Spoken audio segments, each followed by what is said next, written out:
ബിസ്മില്ലാഹിർ റഹ്മാനിർ റഹീം. അൽഹംദുലില്ലാഹി റബ്ബിൽ ആലമീൻ. വസല്ലല്ലാഹു അലാ നബീന മുഹമ്മദിൻ വഅലാ ആലിഹി വസഹ്ബിഹി അജ്മഈൻ. അമ്മാ ബഅദ്. പ്രിയമുള്ള ഖുർആൻ പഠിതാക്കളെ, അസ്സലാമു അലൈക്കും വറഹ്മത്തുള്ളാഹി. പരിശുദ്ധ ഖുർആനിലെ 113-ാം അധ്യായം സൂറത്തുൽ ഫലഖാണ് ഇനി നമുക്ക് പഠിക്കാനുള്ളത്. ഈ സൂറത്തിൽ 5 ആയത്തുകളാണ് ആകെയുള്ളത്. 5 ആയത്തുകൾ മാത്രമുള്ള മറ്റ് 3 സൂറത്തുകൾ കൂടെ പരിശുദ്ധ ഖുർആനിലുണ്ട്. 97-ാമത്തെ അധ്യായം സൂറത്തുൽ ഖദർ, 105-ാമത്തെ അധ്യായം സൂറത്തുൽ ഫീൽ, 111-ാമത്തെ അധ്യായം സൂറത്തുൽ മസദ് എന്നിവയാണവ. ഈ സൂറത്തിൻ്റെ തുടക്കം ഖുൽ എന്ന പദം കൊണ്ടാണ്. കഴിഞ്ഞ ക്ലാസ്സിൽ നമ്മൾ സൂചിപ്പിച്ചു, സൂറത്തുൽ നാസ് എടുക്കുന്ന സമയത്ത് ഖുൽ എന്ന പദം കൊണ്ട് തുടങ്ങുന്ന 5 സൂറത്തുകൾ പരിശുദ്ധ ഖുർആനിലുണ്ട്. ഒന്ന് സൂറത്തുൽ നാസ്, മറ്റൊന്ന് ഈ സൂറത്ത്, അതായത് സൂറത്തുൽ ഫലഖ്, മറ്റൊന്ന് 112-ാമത്തെ അധ്യായമായിട്ടുള്ള, അതായത് തൊട്ട് ഇനി നമ്മൾ പഠിക്കാൻ പോകുന്ന സൂറത്തുൽ ഇഖ്ലാസ്, മറ്റൊന്ന് 109-ാമത്തെ അധ്യായം സൂറത്തുൽ കാഫിറൂൻ, പിന്നീട് 72-ാമത്തെ അധ്യായം സൂറത്തുൽ ജിന്ന്. ഈ സൂറത്ത് മക്കിയ ആണ്, അതായത് നബി സല്ലല്ലാഹു അലൈഹി വസല്ലമയുടെ മക്ക ജീവിതകാലത്ത് അവതരിച്ച സൂറത്താണ്. എന്നാൽ ഇത് മദനീയ ആണ് എന്നും ചില അഭിപ്രായങ്ങളുണ്ട്. അതായത് നബി സല്ലല്ലാഹു അലൈഹി വസല്ലമയുടെ മദീന കാലത്ത് അവതരിച്ച സൂറത്താണ് എന്നും ചില അഭിപ്രായങ്ങളുണ്ട്. ഈ സൂറത്തിൻ്റെ 5 ആയത്തുകളും അവസാനിക്കുന്നത് കൽക്കലയുടെ അക്ഷരങ്ങൾ കൊണ്ടാണ്. കൽക്കലയുടെ അക്ഷരങ്ങൾ 5 എണ്ണമാണ്. ഖാഫ്, താ, ബാ, ജീം, ദാല്. ഇതിൽ ഖാഫ്, ബാ, ദാല് ഈ 3 അക്ഷരങ്ങളിലാണ് ഈ സൂറത്തിലെ 5 ആയത്തുകളും അവസാനിക്കുന്നത്. സൂറത്തിൻ്റെ പേര് സൂറത്തുൽ ഫലഖ് എന്നാണ് ഏറ്റവും കൂടുതൽ അറിയപ്പെടുന്നത്. ഫലഖ് എന്നാൽ പ്രഭാതം എന്നാണ് അർത്ഥം. എന്നാൽ മറ്റ് അർത്ഥങ്ങളും അതിനുണ്ട്.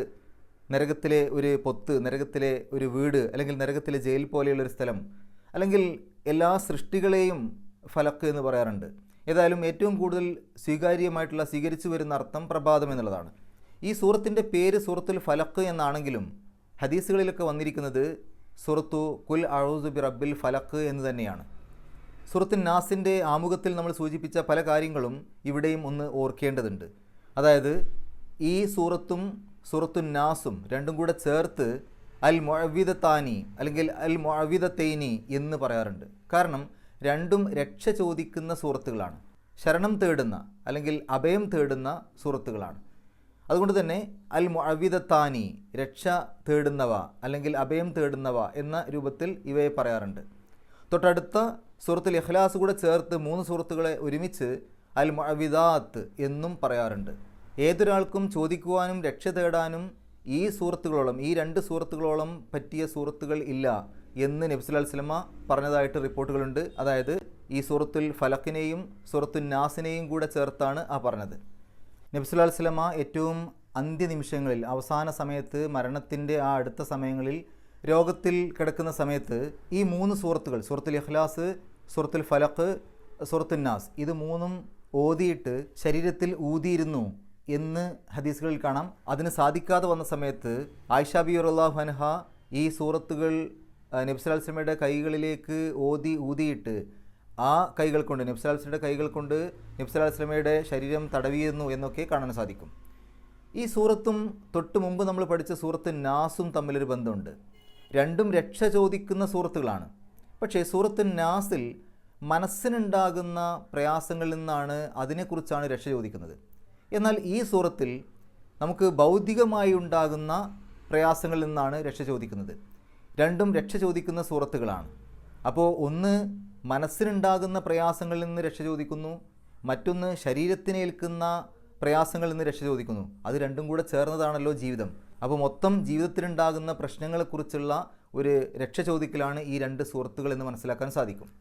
ഫർള് നമസ്കാരങ്ങൾക്ക് ശേഷവും രാവിലെയും വൈകുന്നേരവും, അതുപോലെ ഏതെങ്കിലും തരത്തിലുള്ള ഭയപ്പാടോ അല്ലെങ്കിൽ വേദനയോ ഒക്കെ ഉണ്ടാകുന്ന സന്ദർഭങ്ങളിലും ഈ 2 സൂറത്തുകൾ, അതായത് സൂറത്തുൽ നാസും സൂറത്തുൽ ഫലഖും നബി സല്ലല്ലാഹു അലൈഹി വസല്ലമ ഓതിയിരുന്നു എന്ന് റിപ്പോർട്ടുകൾ കാണാൻ സാധിക്കും. നമുക്ക് ഈ സൂറത്ത് ഇന്ന് പഠിക്കാം. അഊസു ബില്ലാഹി മിനശ് ശൈത്വാനിർ റജീം. ബിസ്മില്ലാഹിർ റഹ്മാനിർ റഹീം.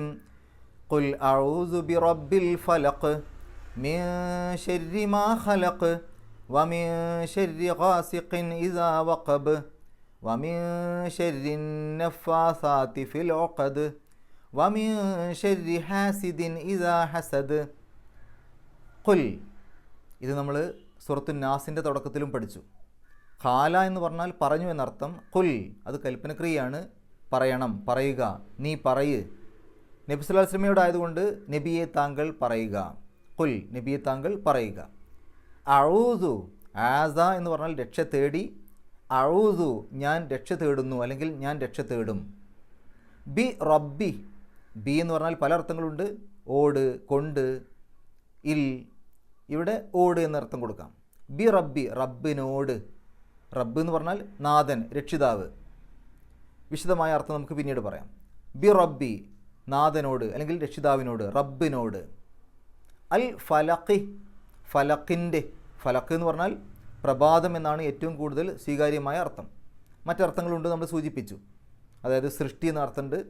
അതേപോലെ തന്നെ നരകത്തിലെ ഒരു പൊത്ത്, അല്ലെങ്കിൽ നരകത്തിലെ ഒരു വീട്, നരകത്തിലെ ഒരു ജയിൽ പോലെയുള്ള സ്ഥലം എന്നൊക്കെ അർത്ഥമുണ്ട്.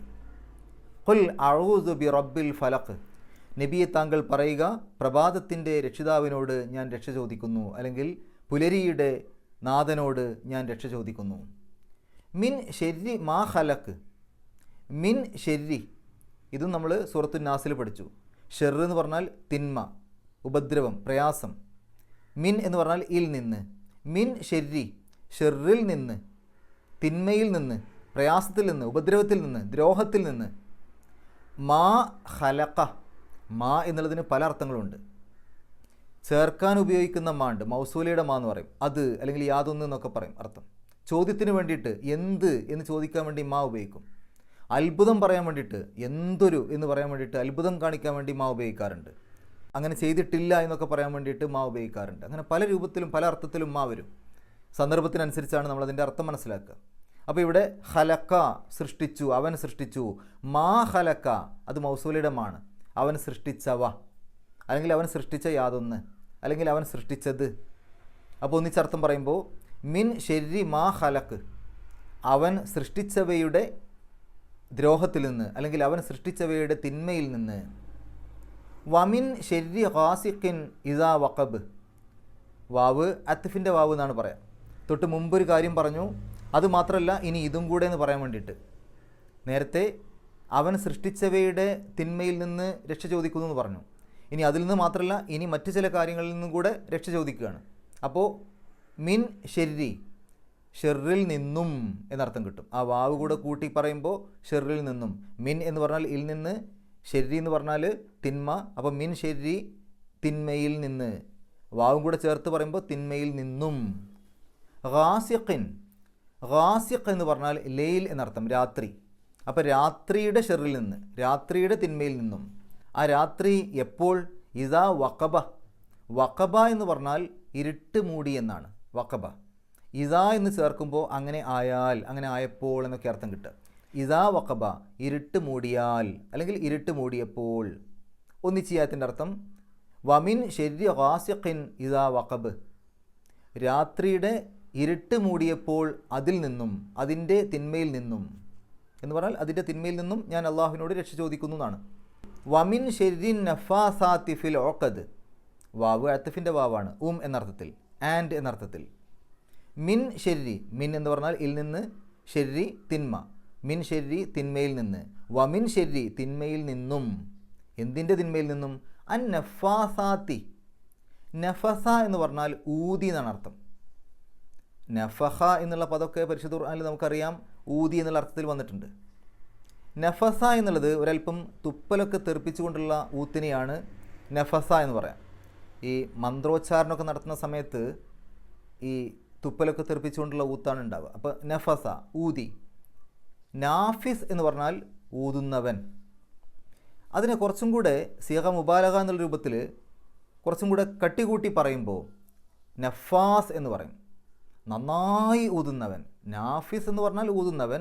നഫാസ് എന്ന് പറയുമ്പോൾ നല്ലോണം ഊതുന്നവൻ, അല്ലെങ്കിൽ ധാരാളമായി ഊതുന്നവൻ. അത് സ്ത്രീലിംഗത്തിൽ പറയുമ്പോൾ നഫാസത്തുൻ, ധാരാളമായി ഊതുന്ന സ്ത്രീ. അതിൻ്റെ ബഹുവചനമാണ് നഫാസാത്ത്, ധാരാളമായി ഊതുന്ന സ്ത്രീകൾ, അല്ലെങ്കിൽ അങ്ങേയറ്റം ഊതുന്ന സ്ത്രീകൾ. ഇതുപോലെയുള്ള പദങ്ങളൊക്കെ നമുക്ക് പരിശുദ്ധ ഖുർആനിൽ ധാരാളം കാണാൻ സാധിക്കും. ഇപ്പോൾ ഗഫറ എന്ന് പറഞ്ഞാൽ പുറത്തു കൊടുത്തു, ഗാഫിർ പുറത്തു കൊടുക്കുന്നവൻ, ഗഫാർ അങ്ങേയറ്റം പുറത്തു കൊടുക്കുന്നവൻ, അതേപോലെ തന്നെ ഗഫൂർ അതും അങ്ങനെ തന്നെയാണ്. അപ്പോൾ ഈ സിയഗ മുബാലഗ എന്ന് പറഞ്ഞാൽ അതിൻ്റെ ഒരു ആധിക്യത്തെ സൂചിപ്പിക്കാൻ വേണ്ടിയിട്ടാണ്. അപ്പോൾ നഫാസാദ് അങ്ങേയറ്റം ഊതുന്ന സ്ത്രീകൾ അല്ലെങ്കിൽ ധാരാളമായി ഊതുന്നവർ. ഫിൽ ഒക്കത്, എവിടെയാണ് അവർ ഊതുന്നത്? ഫിൽ ഒക്കത്. ഒക്കദത്തുൻ എന്നുള്ളതിൻ്റെ ബഹുവചനമാണ് ഒക്കത്. ഒക്കദത്ത് എന്ന് പറഞ്ഞാൽ കെട്ട്, ബന്ധനം. ഒക്കത് കെട്ടുകൾ, ബന്ധനങ്ങൾ. അപ്പോൾ ഫി എന്ന് പറഞ്ഞാൽ ഇൽ, ഫിൽ ഒക്കതി കെട്ടുകളിൽ. വമിൻ ഷെരിൻ നഫാസാത്തി ഫിൽ ഒക്കത് കെട്ടുകളിൽ ധാരാളമായി ഊതുന്നവരുടെ തിന്മയിൽ നിന്നും, ആ തിന്മയിൽ നിന്നും അള്ളാഹുവിനോട് ഞാൻ രക്ഷ ചോദിക്കുന്നു എന്നാണ്. അവസാനത്തെ ആയത്ത് വമിൻ ഷെരി ഹാസിദിൻ ഇദാ ഹസദ്. വാവ് അത്ഫിൻ്റെ വാവ്. മിൻ എന്ന് പറഞ്ഞാൽ ഇൽ നിന്ന്, ഷെർ എന്ന് പറഞ്ഞാൽ തിന്മ. അപ്പോൾ വമിൻ ഷെരി തിന്മയിൽ നിന്നും. ഹാസിദിൻ, ഹസദ എന്ന് പറഞ്ഞാൽ അവൻ അസൂയ വെച്ചു എന്നാണ്, അസൂയ തോന്നി. ഹാസിദ് അസൂയാലു, അസൂയ വെക്കുന്നവൻ. അപ്പോൾ വമിൻ ഷെരി ഹാസിദിൻ അസൂയാലുവിൻ്റെ തിന്മയിൽ നിന്നും. ഇദാ ഹസദ, ഇദാ എന്ന് പറഞ്ഞാൽ അങ്ങനെ ആയാൽ. ഇതേ സൂറത്തിൽ നമ്മൾ ഇദാ വഖബ പറഞ്ഞപ്പോൾ പറഞ്ഞില്ലേ, അതേപോലെ ഇദാ എന്ന് പറഞ്ഞാൽ അങ്ങനെ ആയാൽ. ഹസദ അവൻ അസൂയ വെച്ചു. അപ്പോൾ ഇദാ ഹസദ അവൻ അസൂയ വെച്ചാൽ. അപ്പോൾ അസൂയാലു അസൂയ വെച്ചാൽ അതിൻ്റെ തിന്മയിൽ നിന്നും എന്ന് പറഞ്ഞാൽ അതിൻ്റെ തിന്മയിൽ നിന്നും ഞാൻ അള്ളാഹുവിനോട് രക്ഷ ചോദിക്കുന്നു. ഇതാണ് ഈ സൂറത്തിലെ ആയത്തുകളുടെ പദങ്ങൾ. ഇനി നമുക്ക് ഈ ഒരു സൂറത്തിൻ്റെ വിശദീകരണത്തിലേക്ക് പോകാം. ഒന്നാമത്തെ ആയത്തിൽ അള്ളാഹു പറയാണ്, ഖുൽ നബിയെ താങ്കൾ പറയുക, നബിയെ താങ്കൾ ആളുകൾക്ക് പറഞ്ഞു കൊടുക്കണം, അഊസു ബി റബ്ബിൽ ഫലഖ്. അപ്പോൾ നബി സല്ലല്ലാഹു അലൈഹി വസല്ലം പറയുകയും വേണം, മറ്റുള്ള ആളുകളെ കൊണ്ട് പറയിപ്പിക്കുകയും വേണം. അപ്പോൾ നമ്മളെല്ലാവരും പറയാനുള്ളതാണ് ഈ ഒരു കാര്യം. അതല്ലാതെ അള്ളാഹു നബി സല്ലല്ലാഹു അലൈഹി വസല്ലമയോട് പറഞ്ഞതായതുകൊണ്ട് നബി സല്ലല്ലാഹു അലൈഹി വസല്ലമ ഒറ്റയ്ക്ക് പറയാനുള്ളതല്ല, നമ്മളെല്ലാവരും പറയാനുള്ളതാണ്. ആ രക്ഷ തേട്ടം നമ്മളെല്ലാവരും തേടാനുള്ളതാണ്. ആരോടാണ് രക്ഷ ചോദിക്കുന്നത്? ബി റബ്ബി, റബ്ബിനോട്. ഒന്നുമില്ലാത്ത അവസ്ഥയിൽ നിന്ന് നമ്മളെ സൃഷ്ടിക്കുകയും നമ്മളിവിടെ വേണ്ട രൂപത്തിലൊക്കെ പരിപാലിച്ച് കൊണ്ടുപോവുകയും നമ്മളെ വളർത്തുകയും നമുക്ക് ആവശ്യമുള്ളതൊക്കെ സംവിധാനിക്കുകയും ചെയ്തവൻ, അതാണല്ലോ റബ്ബിൻ്റെ അർത്ഥം. അപ്പോൾ ആ റബ്ബിനോടാണ് രക്ഷ ചോദിക്കുന്നത്. ആ റബ്ബിനെ ഇവിടെ പരിചയപ്പെടുത്തിയത് എങ്ങനെയാണ്? റബ്ബിൽ ഫലഖ് എന്നാണ്. പ്രഭാതത്തിൻ്റെ റബ്ബ്, പുലരിയുടെ റബ്ബ്. ശരിക്കും ഫലഖ എന്ന് പറഞ്ഞാൽ അർത്ഥം പിളർത്തി എന്നാണ്. രണ്ട് സാധനത്തെ ഇങ്ങനെ രണ്ടാക്കിയിട്ട് പിളർത്തൂലേ, അങ്ങനെ പിളർത്തി എന്നാണ് ഫലഖ എന്ന് പറഞ്ഞാൽ. അതിന് മറ്റു പദങ്ങളുണ്ട്. ഷക്ക എന്ന് പറഞ്ഞാലും ഫസ്വല എന്ന് പറഞ്ഞാലും ഒക്കെ പിളർത്തി എന്നാണ് അർത്ഥം. ആ പദം വന്നതൊക്കെ ഭാഷാ പണ്ഡിതന്മാർ വിശദീകരിക്കുന്നുണ്ട്. ഇരുട്ടിനെ പിളർത്തിയിട്ടാണല്ലോ പ്രഭാതം എന്നുള്ള വെളിച്ചം പുറത്തേക്ക് വരുന്നത്, അതുകൊണ്ടാണ് ആ പ്രഭാതം എന്നുള്ള പേര് കിട്ടിയെന്നൊക്കെ പറയുന്നുണ്ട്. ഏതായാലും ഫലഖ എന്ന് പറഞ്ഞാൽ ശരിക്കർത്ഥം പിളർത്തി എന്നാണ്. ഇവിടെ ഫലഖ് എന്ന് പറഞ്ഞാൽ പ്രഭാതം. എന്നാൽ ഫലക്കിന് മറ്റ് അർത്ഥങ്ങളുണ്ട്, നമ്മൾ സൂചിപ്പിച്ചു. നരകത്തിലെ ഒരു വീട്, നരകത്തിലെ ജയിൽ പോലെയുള്ള ഒരു സ്ഥാനം, ഒരു പൊത്ത്, നരകത്തിലെ ഒരു പൊത്ത്, അങ്ങനെയൊക്കെ അർത്ഥങ്ങളുണ്ട്. അതേപോലെ മൊത്തം സൃഷ്ടിജാലങ്ങൾക്ക് സൃഷ്ടി എന്നുള്ള അർത്ഥത്തിൽ ഫലക്കിനെ പറയാറുണ്ട്. കാരണം ഏതൊരു സൃഷ്ടിയും പുറത്തേക്ക് വരുന്നത്, ഒരു സൃഷ്ടിപ്പ് നടക്കുന്നത് ഒരു പിളർപ്പിലൂടെ ആയിരിക്കും. ഇപ്പോൾ സസ്യങ്ങളൊക്കെ മുളച്ചു വരുന്നത് ഭൂമിയെ പിളർത്തിയിട്ടാണ്. അതേപോലെ പുഴകൾ, അരുവികൾ, ഉറവകൾ ഒക്കെ പുറത്തേക്ക് വരുന്നത് ഭൂമിയെ പിളർത്തിയിട്ടാണ്. ഒരു മുട്ടത്തോട് പൊട്ടിയിട്ടാണ്, അത് പിളർത്തിയിട്ടാണ് അതിൽ നിന്നൊരു കുഞ്ഞ് പുറത്തേക്ക് വരുന്നത്. അതേപോലെ ജന്തുക്കളും ജീവജാലങ്ങളൊക്കെ പുറത്തേക്ക് വരുന്നത് ഗർഭാശയം പിളർത്തിയിട്ടാണ്, അല്ലെങ്കിൽ ഒരു മുട്ടത്തോട് പിളർത്തിയിട്ടാണ്. അപ്പോൾ അങ്ങനെ ആ ഒരു പ്രഭാതത്തിൻ്റെ രക്ഷിതാവിനോട് രക്ഷ ചോദിക്കുകയാണ് മനുഷ്യൻ. അങ്ങനെ രക്ഷ ചോദിക്കണം എന്ന് അള്ളാഹു പഠിപ്പിക്കുകയാണ്. എന്താണ് അവിടെ നമുക്ക് മനസ്സിലാക്കാൻ പറ്റുന്നൊരു കാര്യം? ഇരുട്ടിനെ വകഞ്ഞു മാറ്റി പ്രകാശം കൊണ്ടുവരിക, അതാണല്ലോ പ്രഭാതം ഉണ്ടാവുക. അതേപോലെ നമ്മുടെ ജീവിതത്തിലേക്ക് ഇരുട്ടുകൾ വരുന്ന സമയത്ത്, പ്രയാസങ്ങൾ വരുന്ന സമയത്ത് ആ പ്രയാസങ്ങളെ വകഞ്ഞു മാറ്റി സന്തോഷത്തിൻ്റെ പ്രകാശം തരാൻ കഴിവുള്ളവനാണ് അള്ളാഹു. അപ്പോൾ ആ ഒരു ഇരുട്ടുകളെ, നമ്മുടെ ജീവിതത്തിലേക്ക് വരുന്ന അന്ധകാരങ്ങളെ, പ്രയാസങ്ങളെ, നമ്മുടെ ബുദ്ധിമുട്ടുകളെ അതിൽ നിന്ന് വകഞ്ഞു മാറ്റിയിട്ട് നമുക്ക് സന്തോഷം തരാൻ കഴിവുള്ളവനായ ആ റബ്ബിനോട് നമ്മൾ ചോദിക്കുകയാണ്. എന്താണ് ചോദിക്കുന്നത്? ആ റബ്ബ് സൃഷ്ടിച്ച മുഴുവൻ സൃഷ്ടികളുടെയും തിന്മയിൽ നിന്ന്. അള്ളാഹു സൃഷ്ടിച്ച എല്ലാം എന്ന് പറയുമ്പോൾ അള്ളാഹു അല്ലാത്ത ബാക്കി എല്ലാം അള്ളാഹുവിൻ്റെ സൃഷ്ടികളാണ്, എല്ലാം സൃഷ്ടികളാണ്. അള്ളാഹു നമുക്ക് നന്മയ്ക്ക് വേണ്ടിയിട്ടാണ് എല്ലാ കാര്യങ്ങളും സൃഷ്ടിച്ചത്. പക്ഷേ അതിൽ പല കാര്യങ്ങളും നമുക്ക് പ്രയാസമുണ്ടാക്കിയേക്കാം. ഉദാഹരണത്തിന് വെള്ളം, തീയ്, ഇതൊക്കെ അള്ളാഹു നമുക്ക് നന്മയ്ക്ക് വേണ്ടി ഉണ്ടാക്കിയതാണ്. പക്ഷേ അതുകൊണ്ട് അപകടം ഉണ്ടാവുണ്ടല്ലോ. അപ്പോൾ അത്തരം അപകടങ്ങൾ ഉണ്ടാവാതിരിക്കാൻ വേണ്ടി നമ്മൾ അള്ളാഹുവിനോട് പ്രാർത്ഥിക്കണം. വെറുതെ പ്രാർത്ഥിച്ചാൽ മാത്രം പോരാ, നമ്മൾ ചെയ്യാനുള്ള കാര്യം നമ്മൾ ചെയ്യണം, എന്നിട്ട് പ്രാർത്ഥിക്കുകയും വേണം. വെറുതെ പ്രാർത്ഥിച്ചുകൊണ്ട് കാര്യമില്ല. ഇപ്പോൾ ഒരു വാഹനം അതിനെന്തെങ്കിലുമൊക്കെ കേടുണ്ടെങ്കിൽ ആ കേടുള്ള വാഹനത്തിൽ യാത്ര ചെയ്തിട്ട് അപകടമൊന്നും വരുത്തല്ലേ എന്ന് പ്രാർത്ഥിക്കല്ല വേണ്ടത്. ആ കേട്, ആ ഒരു പ്രശ്നം, അതിൻ്റെ എന്താണോ ആ വാഹനത്തിൻ്റെ കേട്, അത് ആദ്യം മാറ്റണം. അതിനുശേഷം നമുക്ക് അള്ളാഹുവിനോട് പ്രാർത്ഥിക്കും വേണം.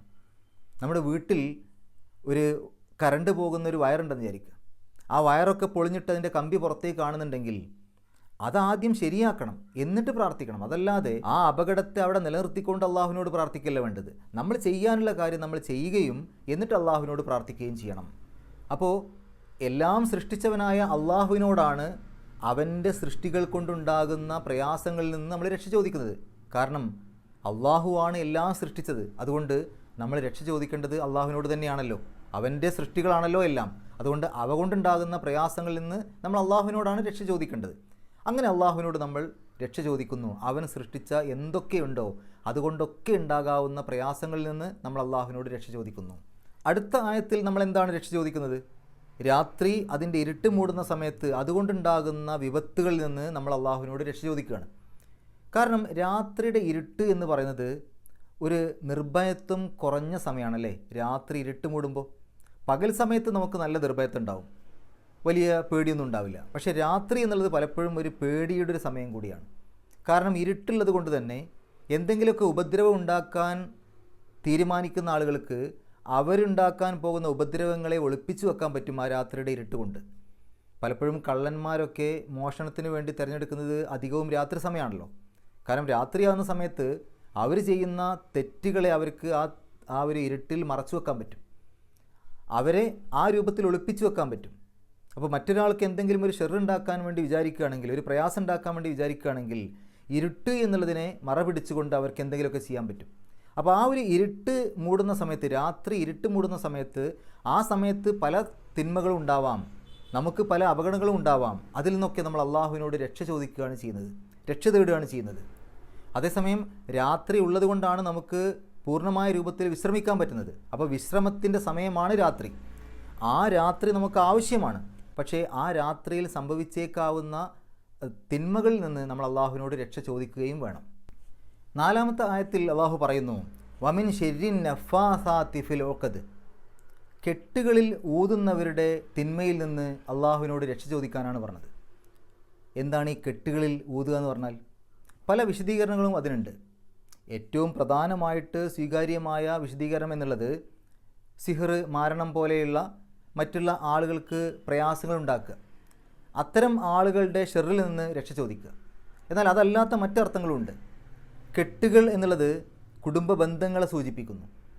ആ കെട്ടുകളിൽ ഊതുക എന്ന് പറഞ്ഞാൽ ആ കുടുംബ ബന്ധങ്ങളെ ഏഷണി പറഞ്ഞുകൊണ്ട് തമ്മിൽ തെറ്റിക്കുക, അങ്ങനെ കുടുംബ ബന്ധങ്ങളിൽ വിള്ളലുണ്ടാക്കുക, കുടുംബ ബന്ധങ്ങളിൽ നഷ്ടങ്ങൾ ഉണ്ടാക്കുക, നാശങ്ങൾ ഉണ്ടാക്കുക. അങ്ങനെ ചെയ്യുന്ന ആളുകളുടെ, അത്തരം ഏഷണി പറയുന്ന ആളുകളുടെ ഷെറിൽ നിന്ന് രക്ഷ ചോദിക്കുക, അങ്ങനെ ഒരു അർത്ഥമുണ്ട്. അതേപോലെ തന്നെ നല്ല പുരുഷന്മാരെ വശീകരിക്കുന്ന സ്ത്രീകൾ, അവരുടെ അത്തരം കെടുതികളിൽ നിന്ന്, അത്തരം പ്രയാസങ്ങളിൽ നിന്ന് രക്ഷ ചോദിക്കുക. ഇങ്ങനെ പല അർത്ഥങ്ങളും ഇതിനുണ്ട്. എന്നാൽ ഏറ്റവും കൂടുതൽ അംഗീകരിച്ചിട്ടുള്ള അർത്ഥം എന്ന് പറയുന്നത് സിഹർ പോലെയുള്ള തിന്മകൾ ചെയ്തുകൊണ്ട് ആളുകൾക്ക് പ്രയാസം ഉണ്ടാക്കുക. ഇവിടെ ചില കാര്യങ്ങൾ മനസ്സിലാക്കേണ്ടതുണ്ട്.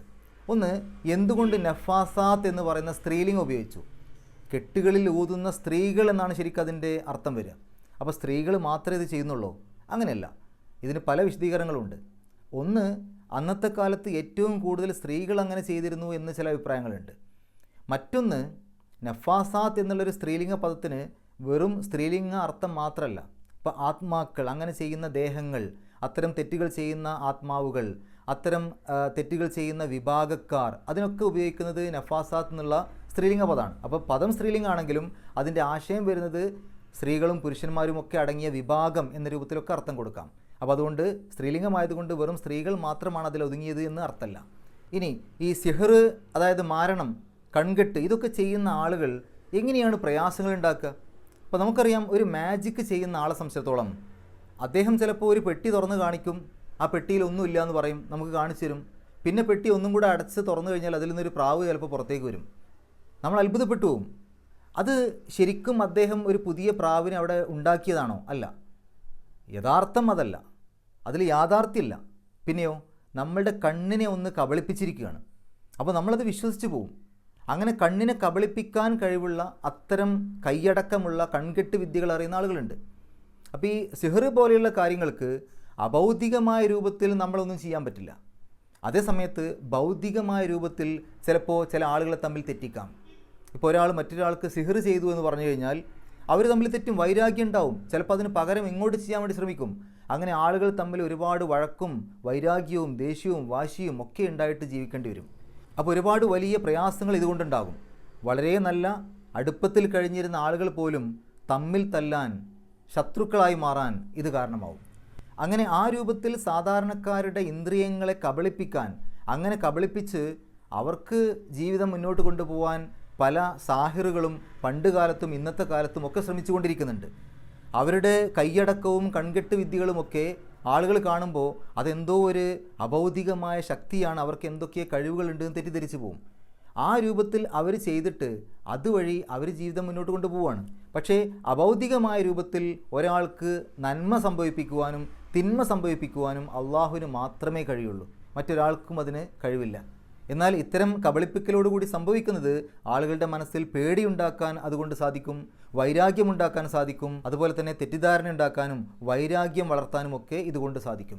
അവസാനത്തെ ആയത്തിൽ അള്ളാഹു പറയുന്നു, വമിൻ ശരി ഹാസിദിൻ ഇദാ ഹസദ്, അസൂയാലു അസൂയ വെക്കുമ്പോൾ അതിൻ്റെ തിന്മയിൽ നിന്നും അള്ളാഹുവിനോട് രക്ഷ ചോദിക്കാനാണ് പറഞ്ഞത്. ഈ അസൂയാലു അസൂയ വെക്കുമ്പോൾ അത് വലിയ അപകടത്തിലേക്ക് കൊണ്ടെത്തിക്കും. അസൂയ എന്ന് പറഞ്ഞാൽ ശരിക്കെന്താ? അസൂയ എന്ന് പറഞ്ഞാൽ മറ്റൊരാൾക്ക് ഒരു ഉയർച്ച ഉണ്ടാകുന്നത് നമുക്ക് സഹിക്കാൻ പറ്റുന്നില്ല. നമുക്ക് ഒരു ഉയർച്ച ഉണ്ടായാലും ഇല്ലെങ്കിലും കുഴപ്പമില്ല, അയാൾക്ക് ഉണ്ടാവരുത്. അല്ലെങ്കിൽ അയാൾക്ക് എന്തെങ്കിലും ഒരു നേട്ടമുണ്ടായി, അയാൾക്ക് എന്തെങ്കിലും ഒരു സന്തോഷം കിട്ടി, ഒരു ഹൈറ് കിട്ടി, ഒരു നിയമത്ത് കിട്ടിയെന്ന് കേൾക്കുമ്പോൾ നമുക്കെന്തോ ഒരു അസ്വസ്ഥത. അയാൾക്കത് കിട്ടിയത് കൊണ്ട് നമുക്കൊരു മനസ്സിക്കൊരു പ്രയാസം. അതാണ് അസൂയ. പലപ്പോഴും തമാശയ്ക്ക് പറയാറുണ്ട്, നമ്മുടെ വീട്ടിൽ കറണ്ട് പോയി കഴിഞ്ഞാൽ ഒന്ന് പുറത്തിറങ്ങിയിട്ട് അടുത്ത വീട്ടിലേക്കൊന്ന് നോക്കിക്കഴിഞ്ഞാൽ ഒരു സമാധാനം, എല്ലാവർക്കും പോയിട്ടുണ്ടെങ്കിൽ ഒരു സമാധാനം എന്ന് പറയും. എന്ന് പറഞ്ഞാൽ നമുക്ക് മാത്രമേ പോയിട്ടുള്ളൂ എന്നുണ്ടെങ്കിൽ അവർക്കൊന്നും പോയിട്ടില്ലല്ലോ. അതേസമയത്ത് അവർക്കും പോയിട്ടുണ്ടെങ്കിൽ ഇനിയിപ്പോൾ നമ്മളത് പോയാലും കുഴപ്പമില്ല, അവർക്കും പോയിട്ടുണ്ടല്ലോ. നമ്മൾ അനുഭവിക്കുന്ന ആ ഒരു ബുദ്ധിമുട്ട് അവരും അനുഭവിക്കുന്നുണ്ടല്ലോ, അല്ലാതെ അവർ സുഖിക്കുന്നില്ലല്ലോ.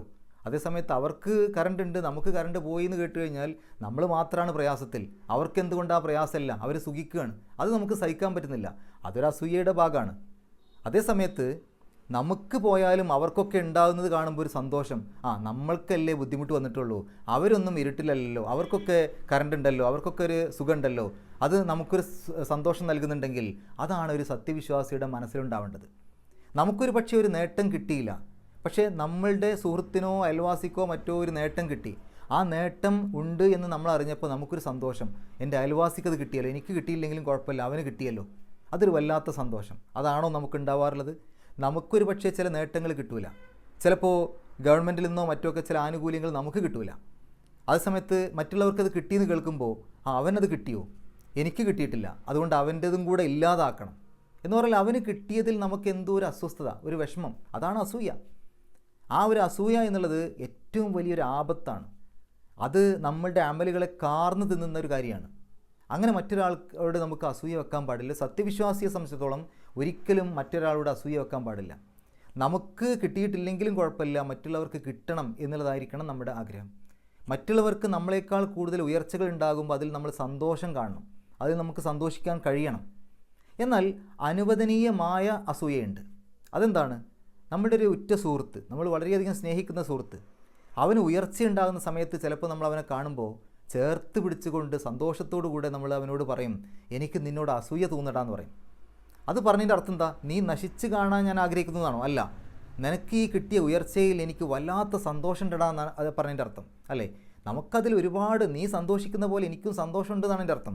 എനിക്ക് നിന്നോട് അസൂയ തോന്നുന്നു എന്ന് പറഞ്ഞാൽ. അപ്പോൾ അങ്ങനെയുള്ള സ്നേഹത്തോടു കൂടി നമ്മൾ പറയുന്ന ആ ഒരു അസൂയയുടെ കാര്യമുണ്ടല്ലോ, അത് പറ്റും. അതേപോലെ മറ്റുള്ള ആളുകൾക്കൊരു പക്ഷേ നല്ല അറിവുകളുണ്ടാവും, ദീനീപരമായ അറിവുകളൊക്കെ ഉള്ള ആളുകളെ കാണുമ്പോൾ നമുക്ക് ചിലപ്പോൾ അതുപോലെ എനിക്കും അറിവുണ്ടായിരുന്നെങ്കിൽ എന്ന് ആഗ്രഹിച്ചു പോകും. അത് തെറ്റല്ല, അതൊരു അസൂയല്ല. അവനെപ്പോലെ എനിക്കും കിട്ടണമെന്ന് ആ രൂപത്തിൽ ആഗ്രഹിക്കുന്നതിൽ തെറ്റില്ല. അതേ സമയത്ത് അവൻ്റെത് കുറയണം, എനിക്കതുപോലെ കിട്ടണം, അല്ലെങ്കിൽ എനിക്കതിനേക്കാൾ കൂടുതൽ കിട്ടണം, എന്നിട്ട് അവൻ്റെത് കുറയണം, അവൻ്റെത് നശിക്കണം, അല്ലെങ്കിൽ അവനത് കിട്ടിയപ്പോൾ നമുക്കൊരു അസ്വസ്ഥത, അതാണ് അസൂയായിട്ട് മാറുക.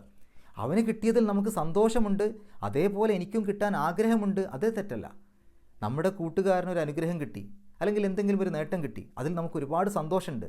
അതുപോലെ എനിക്കും കിട്ടാൻ ആഗ്രഹമുണ്ടെങ്കിൽ അതിൽ തെറ്റൊന്നുമില്ല. അതേസമയത്ത് അവന് കിട്ടിയതിൽ നമുക്കൊരു അസ്വസ്ഥതയുണ്ടെങ്കിൽ, നമുക്കതുപോലെ കിട്ടണമെന്ന് ആഗ്രഹിക്കുന്നു, അവന് കിട്ടിയതിൽ നമുക്കൊരു അസ്വസ്ഥതയുണ്ട്, അല്ലെങ്കിൽ നമുക്ക് കിട്ടണം അവന് കിട്ടിയത് താഴേക്ക് പോകണം, അങ്ങനെയാണെങ്കിൽ അത് തെറ്റാണ്. പലപ്പോഴും അസൂയ കൊണ്ട് എന്താ ഉണ്ടാവുക? അസൂയ കൊണ്ട് പലപ്പോഴും സംഭവിക്കുന്നത് എന്തെങ്കിലുമൊക്കെ ആ ആൾ നശിക്കണമെന്ന് നമ്മൾ ആഗ്രഹിച്ചു പോകും. നമുക്കൊരാളുടെ അസൂയ ഉണ്ടെങ്കിൽ ഏറ്റവും ചുരുങ്ങിയത് അയാൾക്കൊരു പേരുദോഷമെങ്കിലും ഉണ്ടാവണമെന്ന് ആഗ്രഹിച്ചു പോകും. ഇപ്പോൾ ഒരാൾ നമ്മളോട് വന്നിട്ട് ഒരാളെപ്പറ്റി ഇങ്ങനെ പറഞ്ഞുകൊണ്ടിരിക്കുക, അയാളുടെ ഒരുപാട് ഗുണങ്ങൾ പറഞ്ഞുകൊണ്ടിരിക്കുക, അയാൾ അങ്ങനെയുള്ള ആളാണ്, അയാൾ ഇങ്ങനെയുള്ള ആളാണ്, അയാളുടെ ഒരുപാട് ഗുണങ്ങൾ പറഞ്ഞുകൊണ്ടിരിക്കുക. നമുക്കാണെങ്കിൽ അയാളെ എടുത്താൽ കണ്ടുകൂടാ, നമുക്ക് അയാൾ ഒട്ടും താല്പര്യമില്ല. അപ്പോൾ കുറേ കേട്ടതിന് ശേഷം പിന്നെ നമ്മൾ ചിലപ്പോൾ പറയും, നീ പറഞ്ഞതൊക്കെ ശരി തന്നെയാണ്, പക്ഷേ നീ അറിയാത്തൊരു വശം അയാൾക്കുണ്ട്, അയാൾക്ക് ഇങ്ങനെ ചില പോരായ്മകളുണ്ട്, അയാൾക്ക് അങ്ങനെ ചില പോരായ്മകളുണ്ടെന്ന് പറഞ്ഞിട്ട് ചിലപ്പോൾ ഇല്ലാത്ത ഒന്ന് രണ്ട് കാര്യങ്ങൾ നമ്മങ്ങ് പറഞ്ഞു പോകും. അങ്ങനെ പറഞ്ഞു കഴിഞ്ഞാൽ അത് ആ കക്ഷി വിശ്വസിക്കും, അതങ്ങ് പറഞ്ഞു പോകും, ചിലപ്പോൾ എല്ലാവരോടും അറിയിച്ചു പോകും. അതോടുകൂടി ഒരു കളവ് പ്രചരിപ്പിക്കപ്പെട്ടു. മാത്രമല്ല അയാൾക്ക് ഒരുപാട് മാനഹാനി സംഭവിക്കും. അപ്പോൾ അസൂയ മനസ്സിൽ വന്നു കഴിഞ്ഞാൽ അത് മറ്റൊരാളെ നശിപ്പിക്കും, അയാൾക്ക് ഏറ്റവും ചുരുങ്ങിയത് പേരുദോഷെങ്കിലും ഉണ്ടാക്കും. അതുകൊണ്ട് അസൂയ വെക്കുന്നതിൽ നിന്ന് അള്ളാഹുവിനോട് രക്ഷ ചോദിക്കാനാണ് അള്ളാഹു പറഞ്ഞത്. നോക്കണം, ഇവിടെ നമുക്ക് ഈ സൂറത്തുൻ നാസും സൂറത്തുൽ ഫലക്കും നമ്മൾ പഠിച്ചു കഴിഞ്ഞപ്പോൾ സൂറത്തുൻ നാസിൽ മനസ്സിനുണ്ടാകുന്ന പ്രയാസങ്ങളിൽ നിന്ന് അള്ളാഹുവിനോട് രക്ഷ ചോദിക്കാനാണ് പറഞ്ഞത്. ഈ സൂറത്തുൽ ഫലക്കിലോ നമ്മുടെ ഭൗതികമായ രൂപത്തിൽ നമുക്കുണ്ടാകുന്ന പ്രയാസം, ആ പ്രയാസങ്ങളിൽ നിന്ന് അള്ളാഹുവിനോട് രക്ഷ ചോദിക്കാൻ പറഞ്ഞു. ഇത് രണ്ടും കൂടെ ചേർത്തതല്ലേ നമ്മുടെ ജീവിതം? അപ്പോൾ ഈ രണ്ട് സൂറത്തും കൂടെ ചേർത്ത് കഴിഞ്ഞാൽ നമുക്ക് എല്ലാ കാര്യങ്ങളിൽ നിന്നും രക്ഷ ചോദിക്കാനുള്ള രണ്ട് സൂറത്തുകൾ നമുക്ക് കിട്ടി. വമിൻ ശരി ഹാസിദിൻ ഇസാ ഹസദ് എന്നുള്ള ആ ഒരു ആയത്ത്, അത് നബി സല്ലല്ലാഹു അലൈഹി വസല്ലമയോട് അസൂയ വെച്ചിരുന്ന ജൂതന്മാർക്കെതിരെ അവതരിച്ച ആയത്താണ് എന്നും ചില റിപ്പോർട്ടുകളിൽ കാണാൻ സാധിക്കും. ഇനി നമുക്ക് പാരായണ നിയമങ്ങളിലേക്ക് പോകാം. ഈ 5 ആയത്തുകളുടെയും അവസാനത്തെ അക്ഷരം നോക്കൂ. ഓരോ ആയത്തിൻ്റെയും അവസാനത്തെ അക്ഷരം ഖുൽ അഊസു ബി റബ്ബിൽ ഫലഖ്, അവിടെ ഖാഫിലാണ് അവസാനിക്കുന്നത്. മിൻ ശരി മാ ഖലഖ്, അവിടെയും ഖാഫാണ്. വമിൻ ശരി ഖാസിഖിൻ ഇദാ വഖബ്, അവിടെ ബായിലാണ്. വമിൻ ശരി നഫാസാത്തി ഫിൽ ഉഖദ്, അവിടെ ദാലിലാണ്. വമിൻ ശരി ഹാസിദിൻ ഇദാ ഹസദ്, അവിടെയും ദാലിലാണ്. അപ്പോൾ ഖാഫ്, ബാ, ദാല്, ഈ 3 അക്ഷരങ്ങളിലാണ് ഈ ആയത്തുകൾ അവസാനിക്കുന്നത്. ഈ അക്ഷരങ്ങൾക്കൊരു പ്രത്യേകത ഉണ്ട്.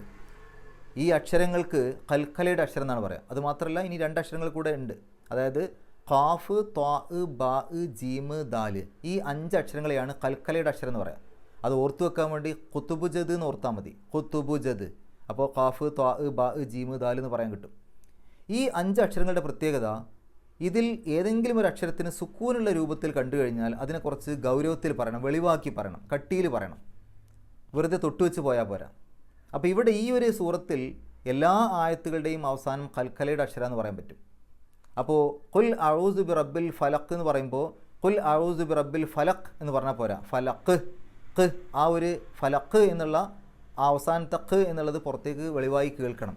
ഫലഖ് എന്ന് പറഞ്ഞാൽ പോരാ. മിൻ ശരി മാ ഖലഖ് എന്ന് പറഞ്ഞാൽ പോരാ, മിൻ ശരി മാ ഖലഖ്. വമിൻ ശരി ഖാസിഖിൻ ഇദാ വഖബ്, വഖബ് എന്ന് പറഞ്ഞാൽ പോരാ, വഖബ്, അബ് എന്നുള്ളത് എടുത്ത് പറയണം.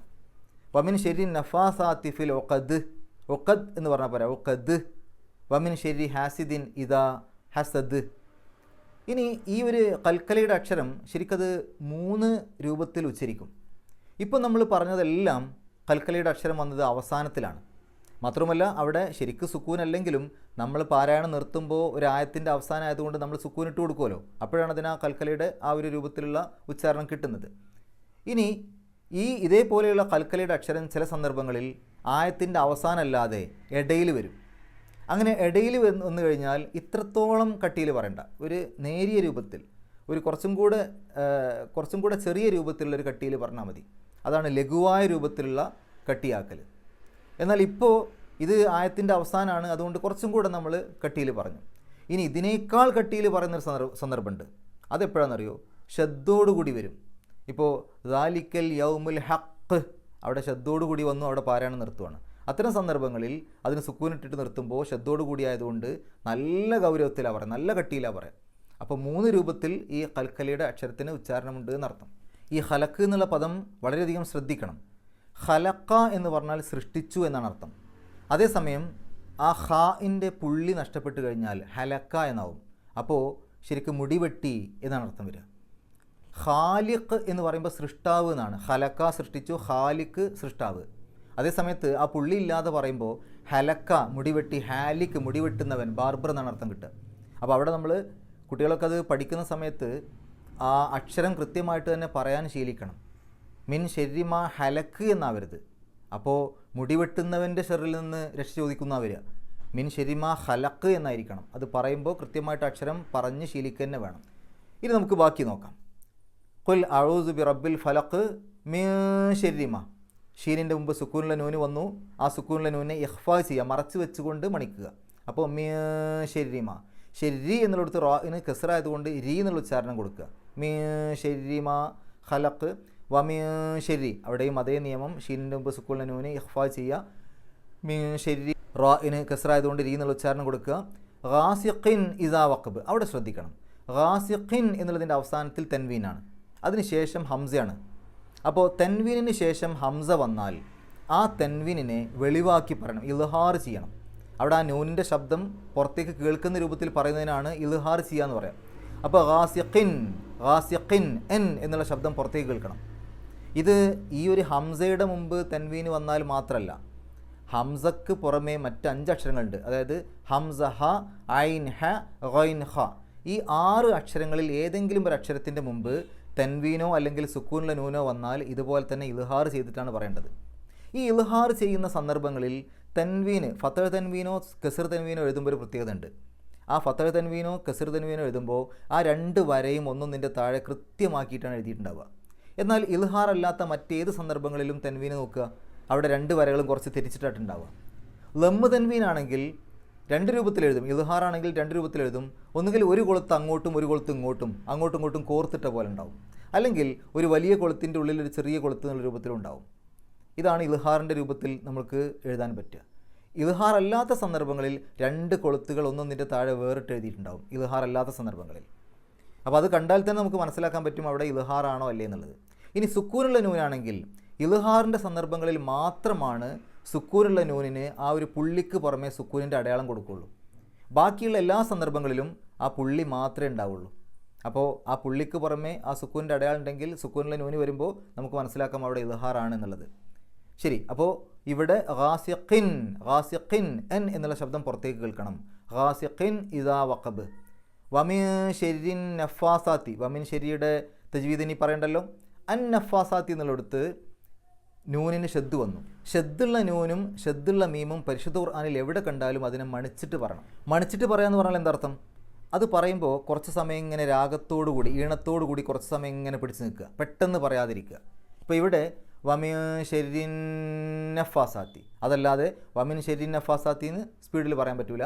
വമിൻ ശരിൻ നഫാസാത്തി, ആ നഫാസാത്തി. ഫിൽ ഉഖദ് വമിൻ ശരി ഹാസിദിൻ, അവിടെ ഹാസിദിൻ, അവിടെയും ഇൽഹാർ. എന്താണ് കാരണം? ഹാസിദിൻ എന്നുള്ള ആ ഒരു തൻവീന് ശേഷം തൊട്ടടുത്ത് ഹംസയാണ് വന്നത്. അപ്പോൾ തൻവീന് ശേഷം ഹംസ വന്നാൽ ഇൽഹാറാണ് നിയമം. അവിടെ ആ തൻവീന് എഴുതിയത് കണ്ടാൽ തന്നെ മനസ്സിലാവും അവിടെ ഇൽഹാറാണ്. 2 വരകൾ ഒന്നൊന്നിൻ്റെ താഴെ എഴുതിയിട്ടുണ്ടാവും. അപ്പോൾ ഹാസിദിൻ ഇദാ ഹസദ്. ഇനി നമുക്ക് ഈ ആയത്തുകൾ ഒന്ന് പാരായണം ചെയ്യാം, ശേഷം ഗ്രാമർ പറയാം. അഊസു ബില്ലാഹി മിനശ് ശൈത്വാനിർ റജീം. ബിസ്മില്ലാഹിർ റഹ്മാനിർ റഹീം. ഖുൽ അഊസു ബിറബ്ബിൽ ഫലഖ് മിൻ ശർരി മാ ഖലഖ് വമിൻ ശർരി ഗാസിഖിൻ ഇദാ വഖബ് വമിൻ ശർരി നഫാസാത്തി ഫിൽ ഉഖദ് വമിൻ ശർരി ഹാസിദിൻ ഇദാ ഹസദ്. ഇനി നമുക്ക് ഗ്രാമർ നോക്കാം.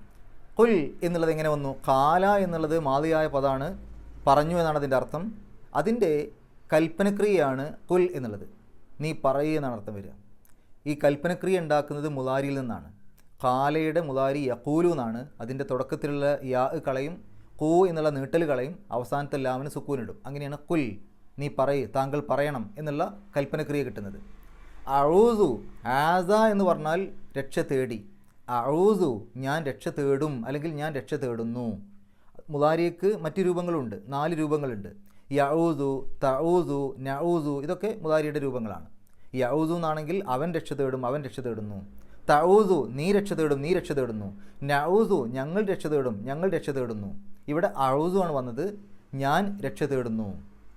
ബി റബ്ബി, ബി എന്നുള്ളത് ഹർഫ് ജറാണ്. ബിക്ക് ശേഷം വരുന്ന ഇസ്മുകൾക്ക് ജറ് കിട്ടും. സാധാരണഗതിയിൽ കെസർ കൊണ്ടോ കെസർ തൻവീൻ കൊണ്ടോ ആണ് ജറ് കാണിക്കുക. അപ്പോൾ ഇവിടെ റബ്ബ് എന്നുള്ള പദത്തിൻ്റെ മുമ്പിൽ ബി വന്നപ്പോൾ ബി റബ്ബി എന്നായി. അവസാനത്തിൽ കെസറിടാനുള്ള കാരണം ബി വന്നതുകൊണ്ടാണ്. ഇസ്മുൻ എന്നുള്ളതിൻ്റെ മുമ്പിൽ ബി വന്നാൽ ബിസ്മി എന്നാണ് വരിക. ബിസ്മില്ലാഹി, ബിസ്മി എന്ന് വരാൻ കാരണം ബി ഹർഫ് ജറായതുകൊണ്ടാണ്. ഇനി ഈ റബ്ബിനെ ഫലക്കിലേക്ക് ചേർത്തു. ഒന്നിനെ മറ്റൊന്നിലേക്ക് ചേർക്കുമ്പോൾ അതിൻ്റെ ഇത് എന്ന് പറയാൻ വേണ്ടിയിട്ട് നമ്മൾ സൂറത്തുൻ നാസിൽ പഠിച്ചു. അത് മുലാഫ് മുലാഫിനിലേഹി പദപ്രയോഗം. ഇവിടെ റബ്ബിൽ ഫലക്ക്, ഫലക്കിൻ്റെ റബ്ബ്, പ്രഭാതത്തിൻ്റെ രക്ഷിതാവ്. അപ്പോൾ റബ്ബ് എന്നുള്ളത് മുലാഫാണ്, അൽ ഫലക്ക് എന്നുള്ളത് മുലാഫിൻ ഇലേഹിയാണ്. മുലാഫിൻ ഇലേഹിക്ക് എപ്പോഴും ഇറാബ് ജറായിരിക്കും. അപ്പോൾ അതിന് കെസർ കൊണ്ടോ കെസർ തൻവീൻ കൊണ്ടാണ് കാര്യമായിട്ട് കാണിക്കുക. അല്ലാത്ത സന്ദർഭമുണ്ട്. ഇവിടെ ഫലഖി എന്നെഴുതാൻ അവസാനത്തിൽ കെസറിടാൻ എന്താ കാരണം? മുലാഫിൻ ഇലേഹി ആയതുകൊണ്ടാണ്. അതേസമയം മുലാഫായിട്ടുള്ള റബ്ബ് അതിന് അത് ഏത് സ്ഥാനത്തിരിക്കുന്നു എന്നതിനനുസരിച്ച് അതിൻ്റെ ഇറാബ് മാറിക്കൊണ്ടിരിക്കും. അതിന് ചിലപ്പോൾ ഫത്തഹ് വരാം, ലമ്മ് വരാം, കെസർ വരാം. അത് എവിടെ ഇരിക്കുന്നു അനുസരിച്ചിരിക്കും. ഇവിടെ അത് ബിക്ക് ശേഷം ഇരിക്കുന്നതായതുകൊണ്ട് റബ്ബി എന്നെഴുതി. അതേസമയത്ത് ബി ഒന്നും ഇല്ലെങ്കിലോ റബ്ബുൽ ഫലക്ക് എന്നാണ് പറയാം. പ്രഭാതത്തിൻ്റെ രക്ഷിതാവ് എന്നുള്ളത് വെറുതെ ഒരു പേപ്പറിൽ എഴുതാൻ പറഞ്ഞാൽ റബ്ബുൽ ഫലഖി അങ്ങനെയാണ് എഴുതുക, റബ്ബുൽ ഫലഖി എന്ന്. ഇവിടെ റബ്ബു എന്ന് എഴുതാതെ റബ്ബി എന്ന് എഴുതാൻ കാരണം അതിൻ്റെ മുമ്പിൽ ഒരു ബി വന്നതുകൊണ്ടാണ്. മിൻ ഷെരി, മിൻ എന്നുള്ളതും ഹർഫ് ജറാണ്. അതുകൊണ്ട് ഷെറു എന്നുള്ളത് ഷെരി എന്നായി. മിൻ ഹർഫ് ജറായതുകൊണ്ട് അതിന് ശേഷം വരുന്ന ഇസ്മുകൾക്ക് ജറ് കിട്ടും. സാധാരണ കെസർ കൊണ്ടോ കെസർ തൻവീൻ കൊണ്ടോ. അതുകൊണ്ടാണ് മിൻ ഷെരി. ഈ മിൻ ഷെരി എന്നെടുത്തു കഴിഞ്ഞാൽ അതിനെ തൊട്ടടുത്തതിലേക്ക് ചേർത്തിട്ടുണ്ട്. തൊട്ടടുത്തത് ഏതാണ്? മാ ഹലക്ക. അപ്പോൾ ആ മാ എന്നുള്ളത് ശരിക്ക് മുലാഫിൻ ഇലേഹിയാണ്. പക്ഷെ അതിന് നമുക്ക് ജെറ് ഇട്ട് കൊടുക്കാനൊന്നും പറ്റില്ല. അത് ജെറിൻ്റെ സ്ഥാനത്താണെന്ന് പറയാനേ പറ്റുള്ളൂ. അങ്ങനെ ചില പദങ്ങളുണ്ട്.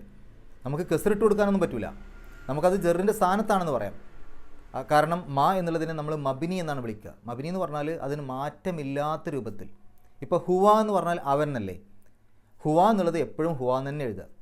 അത് ജെറ് കിട്ടേണ്ട സന്ദർഭങ്ങളിൽ ഹുവി എന്നൊന്നും എഴുതില്ല. അവസാനത്തിൽ കെസറിടൊന്നുമില്ല. അത് അങ്ങനെ എഴുതാനേ പറ്റുള്ളൂ. അത്തരം പദങ്ങളെയാണ് മബിനി എന്ന് പറയാം. അപ്പോൾ ഈ മാ എന്നുള്ളതിനെ മീ എന്ന് എഴുതാൻ പറ്റില്ല. അത് അങ്ങനെ തന്നെ എഴുതണം. അതുകൊണ്ട് മാ എന്നുള്ളത് മബിനിയായ പദമാണ്. അപ്പോൾ ശരിക്കും മാ എന്നുള്ളത് മുദാഫിൻ ഇലൈഹിയാണ്. എന്നാൽ പോലും അത് അങ്ങനെ തന്നെ എഴുതാനേ പറ്റുള്ളൂ. പക്ഷേ നമുക്ക് പറയാം അത് ജെറിൻ്റെ സ്ഥാനത്താണ് ഇരിക്കുന്നതെന്ന് പറയാം. അടുത്തായത് വമിൻ ഷെരി ഖാസിഖിൻ, വാവ് അത്ഫിൻ്റെ വാവാണ്. മിൻ ഷെരി എന്നെടുത്തു കഴിഞ്ഞാൽ മിൻ ഹർഫ് ജറായതുകൊണ്ട് ഷെറ് എന്നുള്ളതിന് ഷെരി എന്ന് കിട്ടി. നേരത്തെ നമ്മൾ പറഞ്ഞു അത്. അപ്പോൾ മിൻ ഹർഫ് ജറായതുകൊണ്ടാണ് ഷെരി എന്ന് എഴുതിയത്, അല്ലെങ്കിൽ ഷെറു എന്ന് എഴുതിയാൽ മതി. ഇനി ആ ഷെറിനെ ഖാസിഖിലേക്ക് ചേർത്തു. അപ്പോൾ ഷെറ് മുലാഫാണ്, ഖാസിഖ് മുലാഫിൻ ഇലേഹിയാണ്. മുലാഫിൻ ഇലേഹിക്ക് എപ്പോഴും ഇറാബ് ജറാണ്. എന്താണ് നമ്മൾ ഈ മുലാഫിൻ ഇലേഹി എടുത്ത് പറയാൻ കാരണം? അതിൻ്റെ കാര്യം ഉറപ്പാണ്, അതിന് എപ്പോഴും ജറായിരിക്കും. അതേസമയത്ത് മുലാഫിന് അങ്ങനെയല്ല.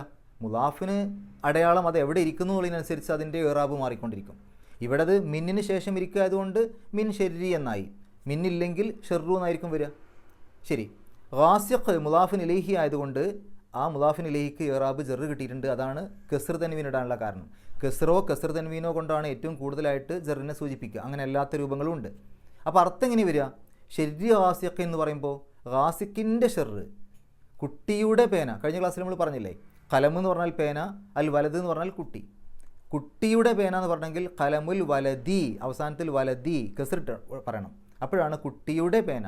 അപ്പോൾ കുട്ടിയുടെ പേന, വീടിൻ്റെ വാതിൽ എന്നൊക്കെ പറയുന്ന രൂപത്തിലാണ് ഷെരി ഖാസിഖിൻ, രാത്രിയുടെ ഷെറ്, രാത്രിയുടെ തിന്മ.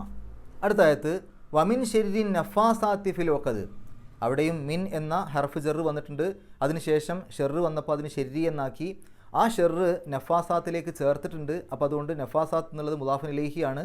അതിന് ജറ് കിട്ടണം. ഇവിടെ ശ്രദ്ധിക്കണം, നഫാസാത്ത് എന്നുള്ളത് അലിഫും താവും പദങ്ങളിൽ അവസാനിക്കുന്ന ബഹുവചന രൂപത്തിലുള്ള സ്ത്രീലിംഗ പദങ്ങളാണ്. അത്തരം പദങ്ങളെ ജംഅ് മുഅന്നസ് സാലിം എന്നാണ് പറയുക. ജംഅ് മുദക്കർ സാലിമുണ്ട്, ജംഅ് മുഅന്നസ് സാലിമുണ്ട്. ഇപ്പം മുസ്ലിമൂന എന്ന് പറഞ്ഞാൽ അവസാനത്തിൽ വാവും നൂനുമാണ്. അതിന് ജംഅ് മുഅന്നസ് സാലിം എന്നാണ് പറയുക. അതേസമയത്ത് മുസ്ലിമാത്ത് അവസാനത്തിൽ അലിഫും താവും ഉള്ള സ്ത്രീലിംഗ രൂപത്തിലുള്ള ബഹുവചന രൂപമാണ്. അതിനെ ജംഅ് മുഅന്നസ് സാലിം എന്നാണ് പറയുക. ഈ ജംഅ് മുഅന്നസ് സാലിമുകൾ വന്നാൽ അതിന് കെസർ ഇടേണ്ട സന്ദർഭം വന്നാലും ഫത്തഹ് ഇടേണ്ട സന്ദർഭം വന്നാലും, അതായത് നെസ്ബ് കൊടുക്കേണ്ട സമയം വന്നാലും കെസർ കൊടുക്കേണ്ട സമയം വന്നാലും കെസർ കൊണ്ടാണ് സൂചിപ്പിക്കുക. അപ്പോൾ നഫാസാത്തി എന്നെഴുതുമ്പോൾ ഒന്നുകിൽ അത് നെസ്ബിൻ്റെ സ്ഥാനത്തായിരിക്കും, അല്ലെങ്കിൽ അത് ജറിൻ്റെ സ്ഥാനത്തായിരിക്കും. ഇവിടെ ഏതിൻ്റെ സ്ഥാനത്താണ്? അത് ആ ഗ്രാമർ നോക്കിയാലേ മനസ്സിലാവുള്ളൂ. ഷെരിൻ നഫാസാത്തി എന്നായതുകൊണ്ട് നഫാസാത്തി ഇരിക്കുന്നത് മുലാഫിൻ ഇലൈഹി ആയിട്ടല്ലേ. മുലാഫിൻ ഇലഹിക്ക് എപ്പോഴും ഇറാബ് ജറാണ്. അതുകൊണ്ട് ജറ് കൊടുക്കാൻ വേണ്ടിയിട്ടാണ് അവിടെ നഫാസാത്തി അവസാനത്തിൽ ആ കെസറിട്ടത്. ഇനി ഫത്ത് കൊടുക്കേണ്ട ഒരു സന്ദർഭം വന്നാലും കെസറാണ് സൂചിപ്പിക്കുക. നമ്മൾ വജ്ഹത്ത് ഓതാറില്ലേ, വജ്ഹത്ത് വജിഹിയ ലില്ലതി ഫത്തറ സമാവാത്തി വൽ അർള. ശരിക്കും ഫത്തറ സമാവാത്ത എന്നാണ് ശരിക്കും അവിടെ ഗ്രാമർ പ്രകാരം പറയാൻ തോന്നുക. ഫത്തറ എന്ന് കഴിഞ്ഞിട്ട് പിന്നെ അവിടെ സമാവാത്ത നെസ്ബ് കൊടുക്കേണ്ട ഒരു പദമാണത്.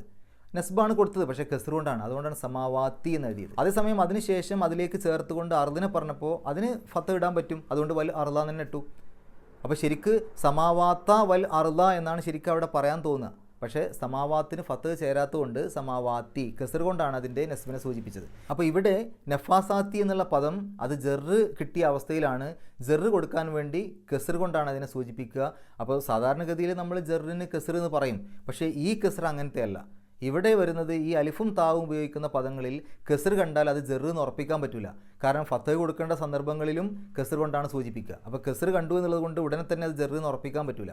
ഇവിടെ അത് മുലാഫിൻ ഇലൈഹി ആയതുകൊണ്ട് നമുക്ക് ഉറപ്പിക്കാം അവിടെ അത് കെസറിൻ്റെ സ്ഥാനത്താണ്, അല്ലെങ്കിൽ ജറ് കൊടുക്കേണ്ടതിന് വേണ്ടിയിട്ടാണ് ആ ഒരു കെസർ ഇട്ടതെന്ന് മനസ്സിലാക്കാൻ പറ്റും. ഫിൽ ഒക്കദി, ഫി എന്നുള്ളത് ഹർഫ് ജറാണ്. ഫീക്ക് ശേഷം വരുന്ന ഇസ്മുകൾക്ക് ജറ് കിട്ടണം. അതുകൊണ്ടാണ് ഒക്കദി എന്ന അവസാനത്തിൽ കെസർ ഇട്ട് എഴുതിയത്, ഫി വന്നതുകൊണ്ടാണ്.